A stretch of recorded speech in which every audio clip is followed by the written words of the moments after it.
Voice change what দিয়ে যদি প্রশ্ন থাকে তাহলে কি করতে হবে, যেমন হোয়াট ডু ইউ ওয়ান্ট, এরকম যদি কোনো প্রশ্ন থাকে তাহলে আমরা এটা কিভাবে প্যাসিভ ভয়েসে করবো, এটা কোন ভয়েসে লেখা আছে, অ্যাক্টিভ ভয়েসে লেখা রয়েছে, এটাকে আমাদের প্যাসিভ ভয়েসে চেঞ্জ করতে হবে। তাহলে হোয়াট দিয়ে যদি কোনো সেন্টেন্স থাকে তাহলে আমাদের কি করতে হবে, এই হোয়াটটাকেই কি করতে হবে, আমাদের বসিয়ে দিতে হবে। তাহলে হোয়াট ডু ইউ ওয়ান্ট এই কোশ্চেনটা আছে, তাহলে এটাকে আমরা লিখবো এখানে, হোয়াটটাকে আমরা লিখলাম হোয়াট। এবার এটা কোন টেন্সে আছে, এটা আছে প্রেজেন্ট ইনডেফিনাইটে। প্রেজেন্ট ইনডেফিনাইটে থাকলে আমাদের কি করতে হয়, অ্যাম লিখতে হয়, না হলে ইজ লিখতে হয়, না হলে কি লিখতে হয়, আর লিখতে হয়, অ্যাম নাহলে ইজ নাহলে আর। তাহলে হোয়াটের পর কি হবে, ইজ হবে।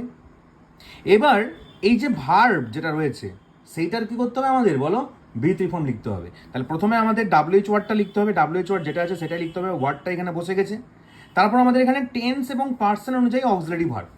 তাহলে হোয়াটের পর কি হবে বলো, কোন একটা জিনিস, সেজন্য ইজ বসেছে, হোয়াট ইজ, তারপর এখানে কি ভার্বের ভি3 ফর্ম। তাহলে ওয়ান্টের ভি3 ফর্ম কি, want want want wanted wanted, তাহলে WANTED ওয়ান্টেড। এইবার আমাদেরকে লিখতে হবে BY বাই, বাইটা এখানে কিন্তু সেন্টেন্স নেই, বাইটা আমাদের লিখতে হবে। তাহলে আবার বলছি, অক্সিলারি ভার্ব ডাব্লিউএইচ ওয়ার্ডটা লিখে, অক্সিলারি ভার্ব টেন্স পার্সন লিখে, ভার্বের ভি3 ফর্ম বাই নিয়ে ইউটা বসে যাবে, what is wanted by you, question mark, দেখো হয়ে গেল।